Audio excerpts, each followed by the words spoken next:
What are we gonna do? We're gonna read those comics for breakfast.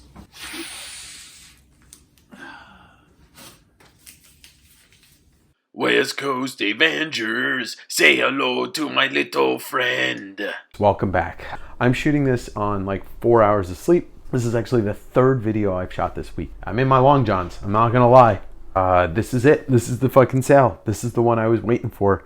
I didn't know I was waiting for it, but I went to an estate sale this morning with my buddy Joe. Well, it was south of Seattle in a town called Kent. It was a very early morning. Been up since 5:30 this morning, 5 o'clock maybe. To sign up by 7, and then the sale starts at 8. The preview pictures showed 15 boxes, maybe even more. It was really hard to tell. There was a lot of interesting stuff in these photos. A lot of Batman, some Spider-Man, fantasy art, but it was a mixed bag. It was kind of like a collection that this person just collects some of everything and no rhyme or reason. We were a little concerned because when we got there, we were numbers 9 and 10.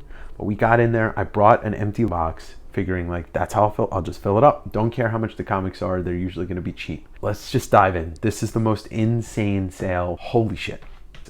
This is the short box. I ended up filling up 2.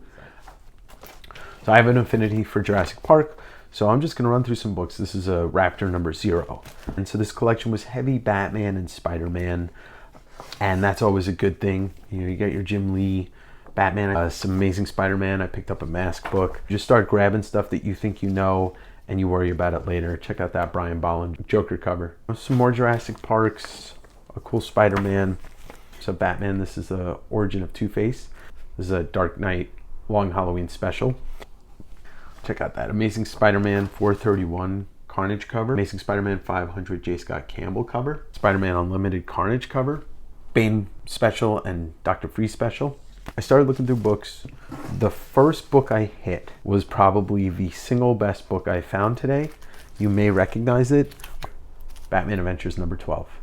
First appearance of Harley Quinn in comics. Yeah. Swamp Thing number 129 with a Charles Vess cover.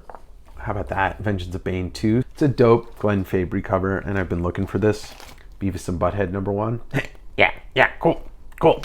I don't know, but we'll see if I got a Bill Sienkiewicz cover. I hope I did. This is the One Moment in Time Amazing Spider-Man. I believe this is what the new Spider-Man movie is going to take a lot of its story from. Lots of Spider-Man, lots of Batman. Batman and Batgirl, Detective Comics 407. It's a little beat up, but this is the third appearance of the Man-Bat. Batman Anniversary 400s. Bill Sienkiewicz cover! And this is actually going to go in my personal collection. A couple of Batman Adventures number 1s. Batman 614, great cover from Jim Lee. And Detective Comics 878, a great cover from Jock. A couple of J.H. Williams Batwoman issues, which I know people are super into these books. Bloodstorm, one of the most fantastic Batman stories ever told. Batman Goes Against Dracula. It's a 3-part series. Red Rain, my favorite Batman story. So there's Red Rain, Bloodstorm, and Crimson Mist. Speaking of the Batman, well, here's Bartman.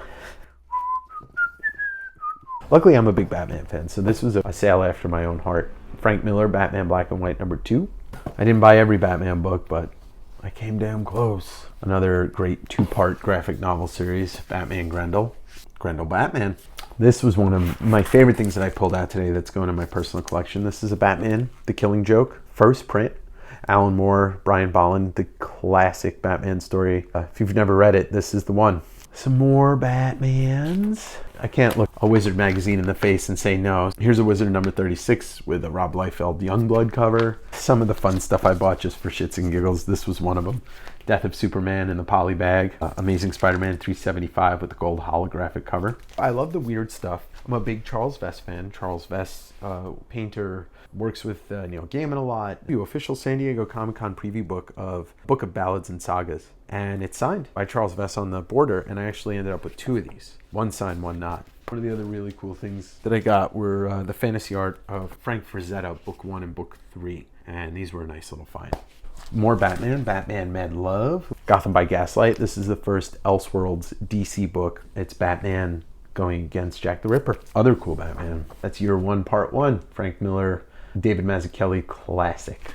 Batman number 1 from Greg Capullo and Scott Snyder from 2011. So I picked up some Amazing Spider-Mans and regular Spider-Mans from the late 90s, early 2000s, when most people weren't reading comics. So a lot of these I'd never seen before, and a lot of them are very sought after.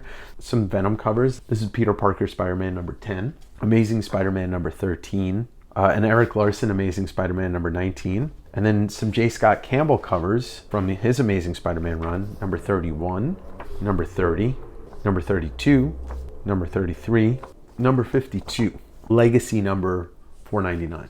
Bust out some other cool books and then we'll get to the finale. I have an affinity for finding Harley Quinn books, and this is the first official Harley Quinn appearance, DC Comics continuity. So this is from Paul Dini with a beautiful Alex Ross cover. This one I don't know if I can sell. It's so nice. This is Peter Parker Spider-Man number 13 with a Carnage cover. I believe this is a Lee Weeks cover, and it's pretty dope, but this one takes the cake. This is so sick. This is a Mark Bagley Amazing Spider-Man number 410. Look at that cover. I know this is a really hot book. During this time, or late 90s, early 2000s, people weren't buying these books. Legends of the Dark Knight Halloween Special, Batman Madness, Tim Sale, Jeff Loeb. If you've never read any of the Tim Sale, Jeff Loeb run, they did Long Halloween, Dark Victory, quintessential Batman stuff. I think it's better than Jim Lee's Hush, personally. Talk about iconic Batman covers of the recent times. You got Jacques with this just unbelievable Joker Detective Comics number 880. Once again, another piece that I'm not sure I could let go. I paid $3 for it. Da-da-da-da-da. Y'all know I have a rule. When you see Todd, you buy Todd. For me, that extends to when you see Spawn, you buy Spawn. Spawn, the longest running creator-owned independent comic in history. Number one, comes out 1992, goes on to sell over 1 million copies. The biggest selling independent comic of all time. Todd McFarlane does his run on Spawn. Greg Capullo takes over, hits issue 50. Readership drops off. The comics industry drops off.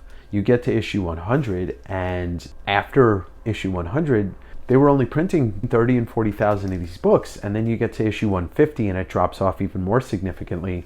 By the time you're at 150, I think the print run's probably around 35,000 or so. Think about it, 35,000 comic books printed, one issue. Maybe a couple hundred, maybe 1,000 get damaged in shipping. Another couple thousand end up in quarter bins, or they end up in trashed somehow. So let's say you're down 5,000, so you got 30,000. Then 20 years, these issues start to disappear. They get thrown out in collections. I would imagine by the time you're in 2021, a Spawn number 136 that maybe 35,000 were printed, maybe there's 20,000 left. So I start seeing Spawns at this sale, and I'm like, oh man, I gotta grab that. And my buddy Joe's like, I'll grab anything over issue 100. That's great. And somebody overhears it. Would you say issue 100? I'm like, yeah, just let me know if you find anything over 100. I was there for about 40 minutes. 4 people, besides myself, were pulling out Spawn issues and being like, oh, I got 160, whatever. And then people were just handing them to me. The result is this. Just incredible. All of that.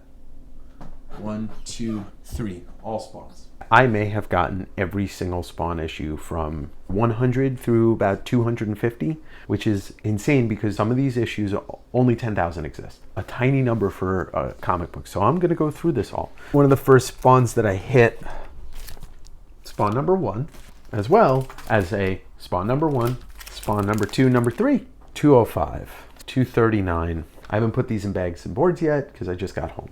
252, 245, 80. 81, 250, 262 with Eric Larson, so they did sketch covers, 261, and 260. So that's part of the Eric Larson, Todd McFarlane crossover series that they did together, where Eric penciled and Todd inked. Some under 100 issue, but I got a number 50. How about this one though? Number 166, First Mandarin Spawn. This is a huge book. 166, 156, 155. This book shifted a lot. Different artists. The 3 biggest artists on this book is Todd McFarlane, obviously. Greg Capullo did this book for years, and Jason Sean Alexander also. 200 anniversary cover. 249, look at that. It's a beast. Another beast of a cover. 246, Eric Larson, Todd McFarlane duo. 264, and here's another anniversary issue, number 150, number 100. This is actually my second copy. And I thought this cover stood out a lot in number 97, this cover of Angela, which is kind of funny because of the Neil Gaiman lawsuit. Look it up. It's quite entertaining. Jesus, why am I having such a hard time being a human being right now? This is a cool cover, 101. In a previous episode, I showed you that I have like every Marvel and DC Todd McFarlane book, and that it was going to take me a while to get the Image books. Fuck. Lo and behold, here we are, not even 10 days later, and I've got almost every single one now. It's boggling how the universe works like that. 111, this is still when Greg Capullo was doing it and Todd McFarlane was inking. Kind of like an homage to Batman. 128, he's hanging upside down like a bat. This is an interesting cover, number 232. It's kind of wild. This is a Whilce Portacio cover. Whilce was the one who did Wetworks for Image, and I really do dig this. I'd never seen it before today. This is one hell of a violent cover. Greg Capullo and Todd McFarlane, 196. He's just cutting someone in half. Brutal. This is a funny cover. 220. He's trying to hold up the 220, but he drops the 2 and he says, shit. Little Angel Spawn cover. Dig it. Totally dig it. Todd McFarlane always says, with the kids like chains. And there's your Kids Love Chains cover. The reason why I decided I wanted to start collecting Spawn again came a couple years ago when I realized that I had made a mistake and I had stopped buying Spawn, and I saw when I was still collecting comics that he was doing homage covers to pay homage to a piece of art that came before it. He did 221 I think through 232. The ones that I got today, 221, which is the first of the homage covers he did, 10 covers in a row. This is an homage to Amazing Fantasy 15, which is the first appearance of Spider-Man. Obviously hugely influential on him as a artist in general, as well as the fact that he drew Spider-Man for years. 222 is an homage to Amazing Spider-Man number 316, which is the first Venom cover, also drawn by Todd. So he's biting his own style there, which is great. 223, 224, and 225 are the ones that I didn't get today. 226, which is an homage to his Wolverine Hulk image that he drew on Hulk number 340. 227, which is a homage to Amazing Spider-Man 300, first appearance of Venom, which Todd also drew, and then Todd redrew an homage to these two covers for Spawn number 300. This one's probably my second favorite. Spawn number 228, an homage to Action Comics number 1, first appearance of Superman. Todd does it fucking justice. 229, an homage to Giant Size Hulk number 1, the classic Jim Steranko cover. Not much to be said about this. It's so awesome. This one, probably my hands down favorite and easily the most valuable. Spawn number 230, an homage to Todd's amazingly classic Batman 423, and just super iconic. And I know this is probably the most sought after of these homage covers. So sick. So sick. And closing it out is another classic, Spawn number 231, an homage to Spider-Man number 1, which was also used on Spider-Man 13, and it's iconic. Todd's work is synonymous with iconic poses, and I don't think that there's a more iconic pose than that one, except possibly this one. But that's the thing about him. That's the thing I loved about him. It's the thing I still love about him. It's just he's created these things that you know right away. That's a Todd McFarlane pose. Having those was amazing, but it wasn't enough. In terms of collectability and value, Harley Quinn book that I showed you was the most valuable, and the only thing that comes close would be this. We've got Spawn number 119, 174, 175.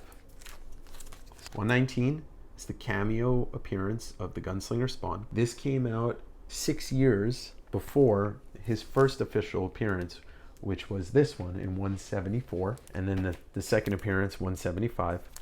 Probably the hottest Spawn character. He has his own book now. Gunslinger Spawn number 1 just came out, and I've never thought that we get all this stuff in one day. This is mind-blowing. Damn, this was worth it. I'm estimating the value of all the books that I got today at maybe $10,000. It was a very overwhelming day in the best way possible. Really exceeded my expectations on what you can find if you just keep putting in the time. And I know that's easier said than done, but this is what I'm doing now for a living. Super thankful for everybody that has joined me on this journey so far. I'll be up to 10 episodes really soon. I'm excited to see my buddy Dave again, the other half of the West Coast Davengers. Please like, follow, subscribe, throw comments down. We can make this into a bigger community. I love having community. I want to be able to talk to people about comics. It's like I'm super excited. Thank you for joining me this week. I'll see you next week. Keep digging. West Coast Davengers on Instagram. The link's below. Follow the account. Claim sales nearly every week. West Coast Davengers. Oh my God, I got my spawns. McFarlane. Say hello to my little friend.